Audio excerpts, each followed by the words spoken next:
Hello everyone. So today we are here to revise the short stories, and as you know, the five short stories that you have in your syllabus are the last ones: An Angel in Disguise, The Little Match Girl, The Blue Bead, My Greatest Olympic Prize, and All Summer in a Day. So, see, children, I'll be telling you one by one all important things that you need to study and the important points which you should definitely know about these short stories. But before that, I would like to tell the other things that you have to focus upon. As I told in my video of the poetry too, I told you that understanding of the text is very much important, whichever type of literature you are following. If you are doing the play, in that too you need to understand the text. If you are doing the poetry, you should be thorough with the lines, with the poem. And if you are doing the short story, in that too you should be able to understand. You should read the story, you should understand the whole story, because only summary is not going to help you, especially when you have MCQs in your paper. So summaries are not going to help you. You need to study the story thoroughly. So one has to be very thorough with the text. Now, as far as these stories are concerned, again, I would like to tell you about those things which you need to prepare. And when you prepare these things, only then you can say that yes, your story is prepared for the exam. First and foremost thing, of course, understanding of the text. The next thing that you need to focus upon is about the name of the author or the writer. You should know the name at least. Of course, if it is always good if you read the brief introduction about the author. But yes, from examination point of view, the name must be known to you. Then, theme of the story. Theme means what is it about? What are the points? What are the things that have been highlighted in the story? That should be known to you. After that, characters. See, one of the main feature of any story is that some characters are there. So you should be able to know about the main characters. You can be asked a character sketch also. Otherwise, while writing the answers, you may need the character traits of one of the characters of the story. So you must be thorough with the characters.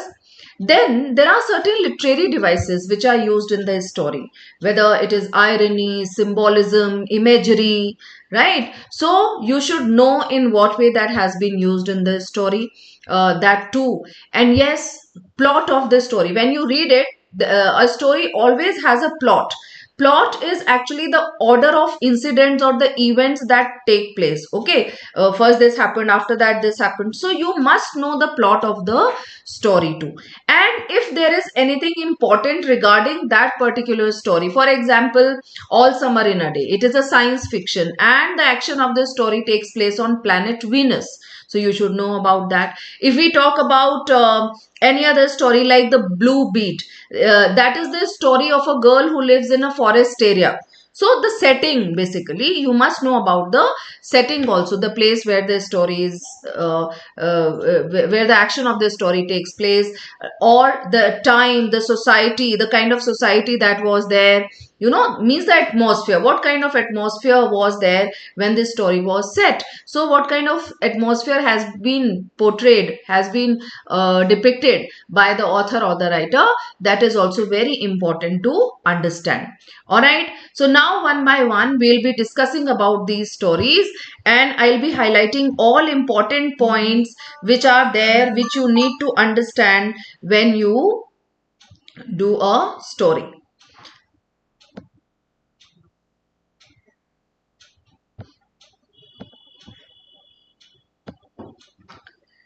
The first and foremost story that you have is the An Angel in Disguise. Okay, this story is written by T.S. Arthur. You need to know that. Now, let's talk about the story in detail. First of all, if we talk about the plot of the story, means a kind of brief about this story. So here you will find in the beginning itself, a poor woman dies of intoxication, leaving behind three children. John, who is 12 years old, Kate between 10 and 11, and Maggie, who is the youngest one, is also there. John was adopted. After the death of the mother, John was adopted by Farmer Jones, and Kate was taken in by Mrs. Ellis, who was looking for a maid. Maggie, the youngest daughter, sick and invalid, is left alone. Nobody is ready to take her, though everybody feels pity for her, but nobody is ready to take her with him or her. Maggie is taken by Mr. Thompson, after all, for a night to be sent to the poorhouse the next day. Mrs. Thompson, after the initial difference, grew fond of Maggie. So, Mrs. Thompson, being a childless woman, she could never nourish those motherly feelings which she always had in her. And she did not like when her husband brought Maggie to her place. The husband tried to convince her that she was there only for a day. And then, gradually later on, with the innocence on the face of the child, Mrs. Thompson's heart melted, and she grew really fond of Maggie, and then she was the one who asked her husband not to take her to the poorhouse at all. Maggie turned out to be an angel in disguise in the life of the childless couple. Now, here, children, this is when the writer, when Arthur wrote this story, he portrayed Maggie as an angel. But as readers, we need to know something beyond what the writer also wants to say. We must go a bit deep into it.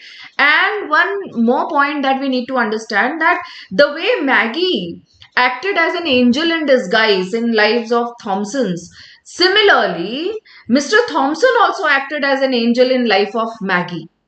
When she was left alone, when nobody was there to take care of her, at that time it was none other than Joe Thompson only who took that responsibility, and he was the one who showed that fatherly love and care to the girl. So in a way, he also acted as an angel in disguise for Maggie, right? All right. Now, let's talk about the setting of the story. What is the setting of the story? So the story is set in a small village where people know each other. Though the name of the village has not been specified, but yes, it is a small village because the people used to know each other very well. The author has not described the place, but gives a vivid description to describe the dark and gloomy life of the children, especially Maggie. A lot has been said about their poverty, the way Maggie was sick, the way she was a bedridden child, the way she needed a lot of care. So, setting is like this. Then as far as the narration is concerned, the story follows the style of third person narration.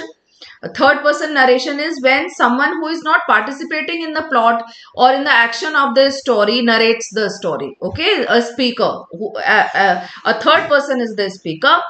And then tone, the story begins with a melancholic tone with the death of the mother and continues as the narrator reveals the miserable condition of the three children. When Joe Thompson takes Maggie to his house, the tone shifts from melancholy to hope. Finally, when Mrs. Thompson realizes that Maggie has brought about their happiness, the tone becomes joyous. Okay, so throughout this story, there is always a shift in the tone that has been seen. In the beginning, it was very sad, sorrowful, disappointing when the mother dies, and the condition of the children was really poor. Then later on, when Joe Thompson lifts Maggie in his arms, at that time, you see there is the tone shifts from that disappointment or gloominess to hope. There was a hope that now there will be a change in Maggie's life, right? And later on, it becomes joyous because Maggie is the one who brings happiness in the Thompson's life, right? Now let's talk about characters. Character study of any story is also very important, and here I have in brief, I have jotted down the points which you need to know as the character traits of these main characters. First and foremost is Maggie, the youngest of the three children. She is bedridden as she injured her spine 2 years ago due to a fall from a window. Innocent and attractive, touched many hearts. They were all those who were there, they all could feel pity on her. So she touched many hearts. scared of being alone. When everybody left, she was really scared when she was left alone. Weak and helpless, well behaved, pure soul, aroused motherly feelings in Mrs. Thompson. A precious burden. Now, this phrase has been taken from the text only. That is why it has been put into double inverted commas. So, she was called a precious burden. All right. This is what Joe Thompson felt of her. The responsibility which Joe Thompson took, it as a father, so it was a responsibility, it was a liability which could be taken as a burden, but no, for Thompson it was a precious burden, a valuable burden. Then Joe Thompson, a rough and strong man, kind-hearted and compassionate, likes children, an intuitive man. Why intuitive? Because he had an intuition that the wife is not going to be happy when he brings Maggie home. Okay, believed in Christ's teaching. Now you see, why have I jotted down these points? These points have been taken from the text only. If you include these points in your answers, it will be helpful for you, right? Now, Jane Thompson, a childless woman, ill-tempered, irritable, who would not deny herself for the sake of doing good to others. But Maggie's innocence brought tender maternal feelings in her. Alright. If we talk about the themes of this story, there are two themes which run in this story. One is selflessness versus selfishness. Selfishness versus selflessness, in any way you can say it. Selfishness is there among all those people, the villagers, the neighbors who were there at the time of the mother's death. After the mother's death, they all were there. They all, gathered in their house. So how selfish they are. They could feel pity on, they could see how helpless the girl is. But nobody wanted to help her. They all left her to her own fate. Okay, so that is the selfishness. Even Mrs. Thompson was selfish initially, but later on she changed. Okay, and then versus selflessness. On the other side, we are able to see that selflessness, that kind behavior of Mr. Thompson, who took up this responsibility and showed love and care to this girl. Next theme which is there in this story is the redeeming power of love. Redeeming power of love means love is so powerful that it can change someone. Okay, it can redeem someone's behavior the way it happened with Mrs. Thompson. Now, there are some rhetorical devices used, metaphor, personification, oxymoron. So, these you'll be able to know once you read this story. You can always make a note like in this part, metaphor has been used. In this part, personification has been used. Okay, the next story that you have in your syllabus is The Little Match Girl by Hans Christian Andersen. If we talk about the plot of the story, in this story we find a poor little girl sent by her father to sell matches on a cold New Year's Eve. Unable to sell any matches, she sat near a wall. She lit a match to keep herself. It has to be herself here, to keep herself warm. In its light, she felt as if she was sitting before a hot iron stove. As she lit the second match, she saw the vision of a roasted goose. She lit a third match and had the vision of a huge Christmas tree lit with candles. When she lit the fourth match, she could see the vision of her dead grandmother. She embraced her grandmother and told her to carry her off to heaven. Next morning, her frozen dead body was found with burnt out matches. So this is what all happens in the story. Now, let's talk about the character of the little girl, because this is the only character which is seen in the story. Of course, the character of grandmother is there, but it is not too detailed. The main character is that of the little girl. She is the main character, having tiny feet and little hands, rosy cheeks and long curly hair. Poor, did not have warm clothes to protect herself from cold. She was forced to sell matches by her father. Victim of child abuse, longed for love which she used to get from her old grandmother when she was alive. Her hallucinations, means those visions which she saw, reflect her needs and desires. Found hope in the image of her grandmother, died in the cold winter with a smile on her face depicting her joy on being with her grandmother. So this was all that you need to study about the girl. If we talk about the themes, there are two themes running in this story. One is class differentiation. See, the story portrays a realistic and crude view of the society in the Victorian era. Her first three visions clearly show the gap between rich and poor. You know, the way she saw that those iron stoves and that huge Christmas tree, that roasted goose, that, you know, she's the one who is so hungry, and on the other hand, there is another family who are enjoying like that, enjoying different delicacies. The wealthy were least bothered about the poor class. This is also seen in this story. Next is faith and hope. The girl had hope that she would pull through the difficulties and therefore continued to keep herself warm by lighting the matches. She had a faith in God and that He would help her. Now, if we talk about the setting, the story is set on New Year's Eve. It was cold and snowy outside with the wind making it colder. The sky was dark with clouds filling it up. This sets a gloomy, fearful atmosphere, hinting that something wrong was going to happen. Now, in this story, there is one more important thing that you need to know is the symbolism. Symbolism is when something is symbolic of, used as a symbol to signify something else, some idea, some thought. So here, iron stove, which are seen by the girl in her first vision, they are symbolic of the feelings of warmth and safety. Christmas tree is symbolic of undying life. It has to be undying life, rebirth, and the stamina needed to endure the winter months. Alright. Next is falling star. Falling star is a symbol of soul ascending to God. The matches, they are symbolic of light. So here it is undying. The matches, symbolic of the light of God and faith. Cold, symbolic of hardship, desperation, and hopelessness. So this is something which you should know. Now, see children, if you have any questions, you can always ask me. Okay, The Blue Bead by Nora Boke. Let's talk about the plot of the story. The story is about a girl, Sibia.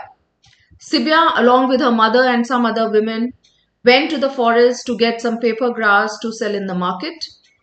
On the return journey, Sibia was trailing far behind her companions. She saw a Gujar woman being attacked by a crocodile. The woman's life was in danger. Sibia, the brave girl, jumped into action.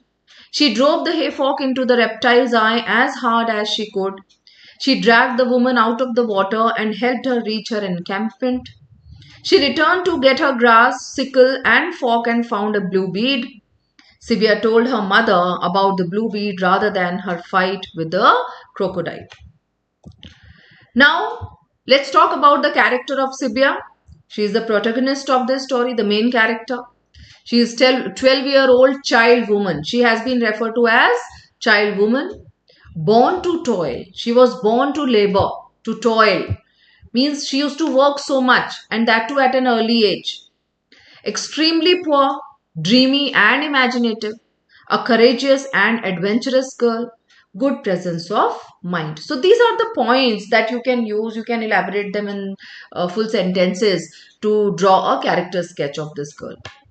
As far as the setting is concerned, a large part of the story is set in the vast forest of India along the foothills of the Himalayas. The thick forest, the broad river between cliffs and grass and forested hills, the mugger crocodile, turtles, and the village with mud houses form the background of the story. Themes, the struggle for survival. The story is about the struggle for survival, you know, in the tribal areas, remote villages, the way people have to really struggle to survive. Next is where there is a will, there is a way. Sibia had too much of lack in her life. Lack of resources, lack of food, lack of, what do you call it, any sort of luxury. But still, she was a girl who always had a smile on her face, means she was so patient and she had those endurance power. So that is another theme. And the way So courageously she fights and is able to save that woman. It shows her will also. Next, of course, is Party. As far as the style is concerned, the story follows the third person narration. The author has given a pictorial representation of jungle life, the Indian bazaar, sights and sounds encountered in the journey through the forest.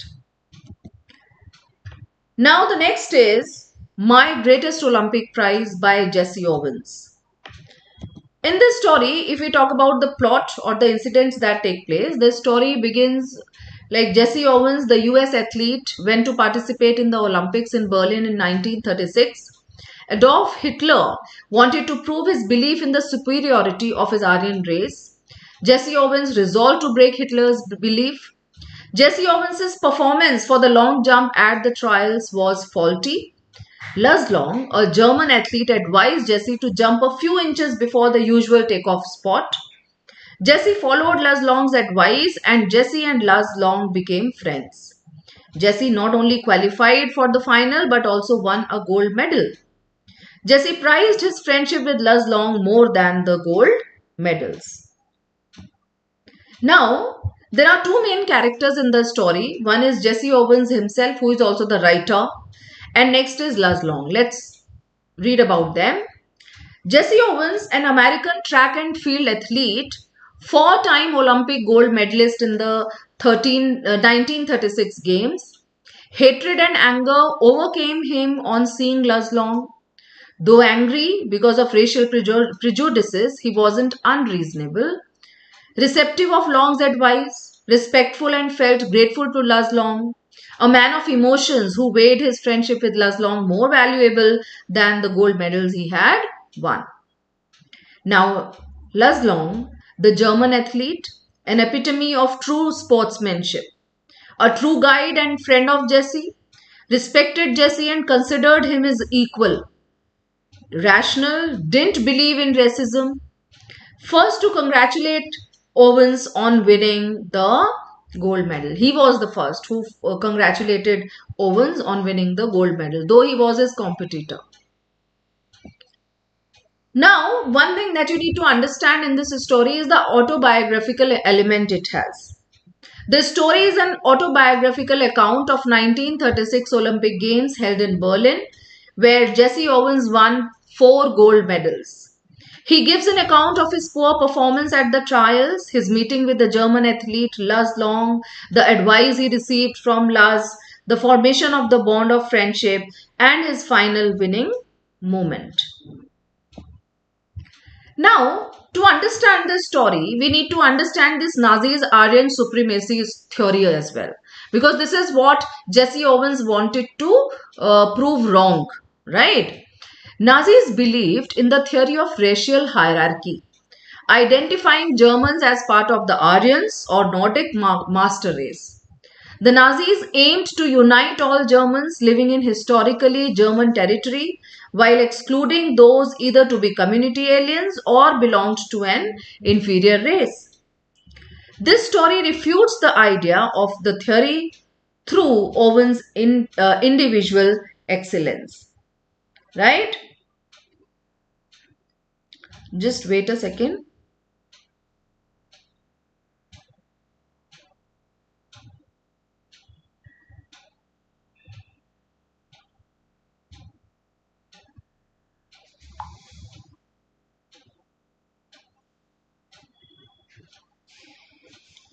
Okay, so Hitler always believed, actually these Nazis believed कि Germans जो whites हैं, so they are superior in race, they are the master race, and that is why they should always be on the top of everything.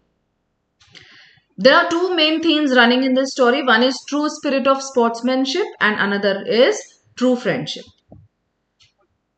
Okay, so the last but not the least is All Summer in a Day by Ray Bradbury.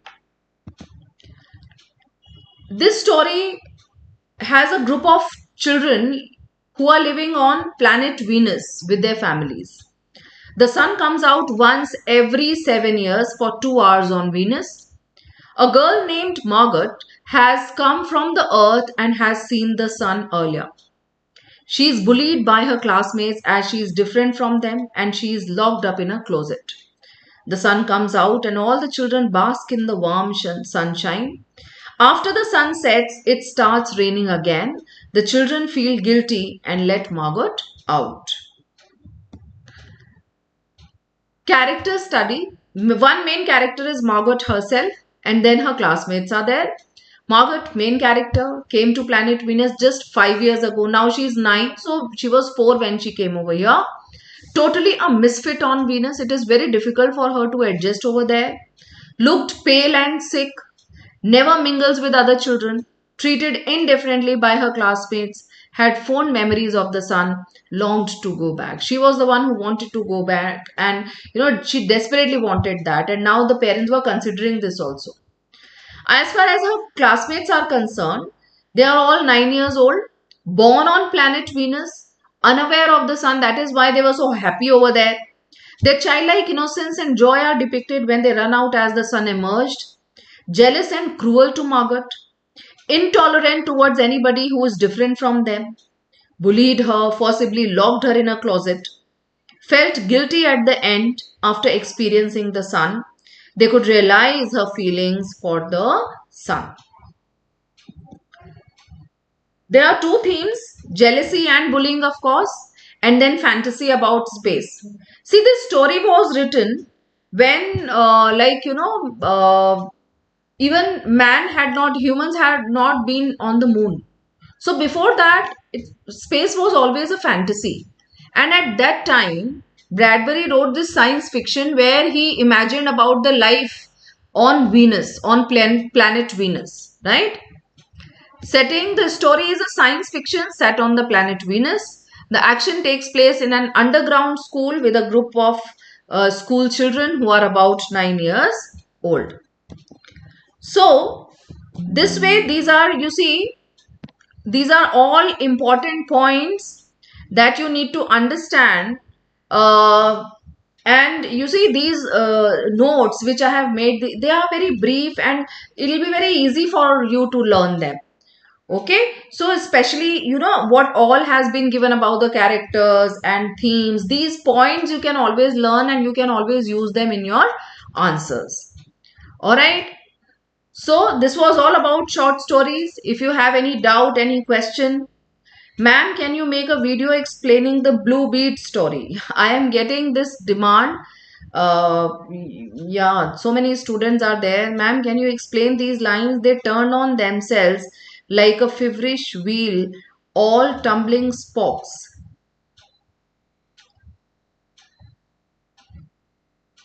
Can you tell me the story? I think it is from All Summer in a Day, right? See, if you talk about like they turn on themselves like a feverish wheel, all tumbling spokes, means in a wheel there are these spikes that you have. So they were turning on like tumbling, like those spikes which turn when the wheel moves. Alright. So yes, for Blue Bead, I know most of you face difficulty in that, though this it is not so difficult, but if you want me to, do you want me to explain the whole text?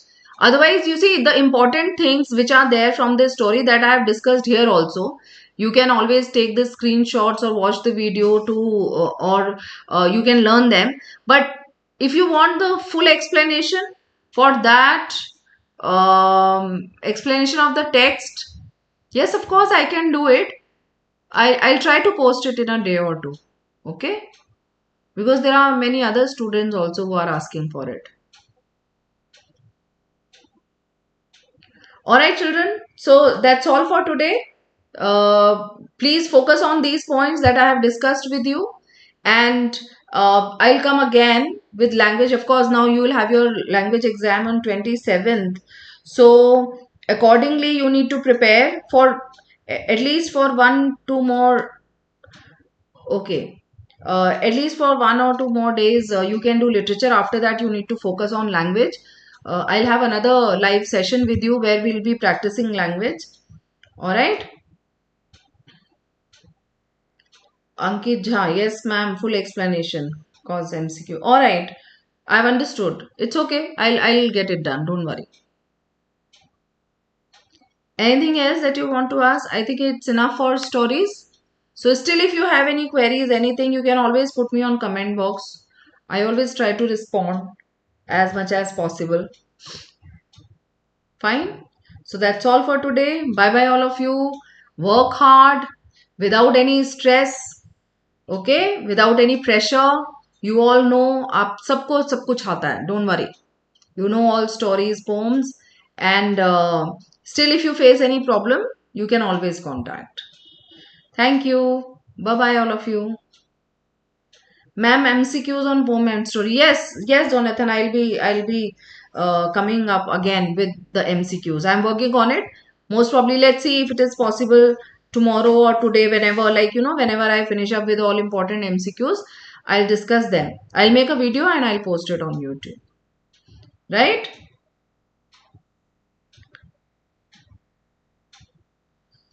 Chaliye. So that's all. Bye bye, all of you. Work hard, prepare well. Hardly any time is left. Now you need to gear up. Okay? Alright.